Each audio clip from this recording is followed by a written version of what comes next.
ఈ రోజు సహాయక చర్యల్లో 6 హెలికాప్టర్ల ద్వారా ఆహారం త్రాగునీరు సరఫరా బోట్లు చేరుకోలేని ప్రాంతాలకు డ్రోన్ల ద్వారా ఆహార సరఫరా గన్నవరం ఎమ్మెల్యే యాలగడ్డ వెంకట్రావు విజ్ఞప్తి మేరకు జక్కంపూడి వైఎస్ఆర్ కాలనీకి ప్రత్యేక హెలికాప్టర్లు 2500 ఆహార పొట్లాలు చేరవేత విజయవాడ పరిధిలో వరద ముంపుకు గురైన 32 వార్డుల్లో సీనియర్ ఐఏఎస్ అధికారుల పర్యవేక్షణలో కొనసాగుతున్న సహాయక చర్యలు మంత్రి లోకేష్ పిలుపు మేరకు సహాయ చర్యల్లో రాష్ట్రం నలుమూలల నుంచి విజయవాడ చేరుకున్న పార్టీ శ్రేణులు విజయవాడ డివిజన్ పరిధిలో 70 పునరావాస కేంద్రాల్లో ఆశ్రయం పొందుతున్న 14,452 మంది నిరాశ్రయులు ప్రకాశం బ్యారేజీ వద్ద వేగంగా తగ్గుతున్న వరద ప్రస్తుతం వరద ప్రవాహం 8,71,776 క్యూసెక్కులు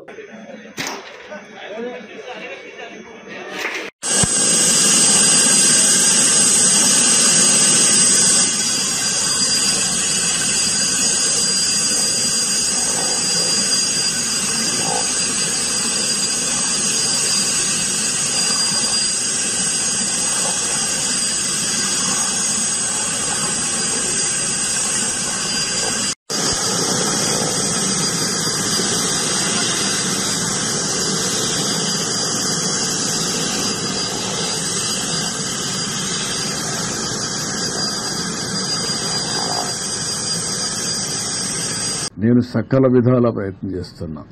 ఎట్టి పరిస్థితుల్లో లాస్ట్ మైల్కి ఇవ్వాలనేది నా యొక్క ప్రగాఢమైనటువంటి ఆకాంక్ష. ఎట్టి పరిస్థితులు చేయాలనే దృఢ సంకల్పం. కానీ ఎన్ని చేసినా చేయలేకపోతే ఈ రోజు నేను చూస్తే ఒకసారి చాలా బాధేస్తుంది. ఒక అతను 1 సంవత్సరం అబ్బాయి తీసుకొని వచ్చాడు. తీసుకొని వచ్చి ఏడుస్తున్న దగ్గరికి వచ్చి నా భార్య వదిలేసి వచ్చాను ఈ పిల్లవాడి కోసం, వీడిని బతికించుకోవడం కోసం నేను భార్యను కూడా వదిలిపెట్టి ఇక్కడికి వచ్చాను. పలానా ఇంట్లో ఉంది, నా భార్యను తీసుకురండి అని చెప్పి ఏడ్చే పరిస్థితికి వచ్చాడు. ఒక పెద్ద ఆయనైతే వైఫ్ డాటర్ మా ముందరిని ఆ వైఫ్ పెయింట్ అయిపోయే పరిస్థితికి వచ్చింది. ఆవిడ్ని తీసుకురావడానికి సమస్యలు. ముసలివాళ్లు నడవలేరు. బాగా వర్షపు నీళ్లు తడిచిపోయారు. తడిచిపోయిన తర్వాత బట్టలు కూడా లేవు. రోడ్డు మీద కూర్చునే పరిస్థితికి వచ్చారు. అవన్నీ చూసినప్పుడు ఎంత నిస్సహాయ స్థితిలో ఉన్నాం, ఎంత బాధాకరమైన పరిస్థితిలో ఉన్నాం అనే బాధ కలుగుతుంది. అందుకే ఈ రోజు మళ్లీ ఆలోచించాం. ఈ రోజు స్పష్టంగా 32 డివిజన్లకి 32 సీనియర్ ఐఏఎస్ ఆఫీసర్లు పెట్టారు. అదే మరిగా 149 గ్రామ సచివాలయాలు కార్పొరేషన్ లో ఉన్నాయి. 30 గ్రామ సచివాలయాలు రూరల్ ఏరియాలో ఉన్నాయి. 179 ఉన్నాయి. 179కి 179 మంది ఇన్ఛార్జెస్ పెట్టాం. ఒక గ్రూప్ 2 సర్వీస్ కింద ఐఏఎస్ కింద ముఖ్యమైన నాయకులను పెట్టాం. వీళ్ళకందరికీ ఒక బోట్ గాని ఒక వెహికల్ గాని ఎక్కడెక్కడ ఏమున్నాయో అవన్నీ అనలైజ్ చేశాం.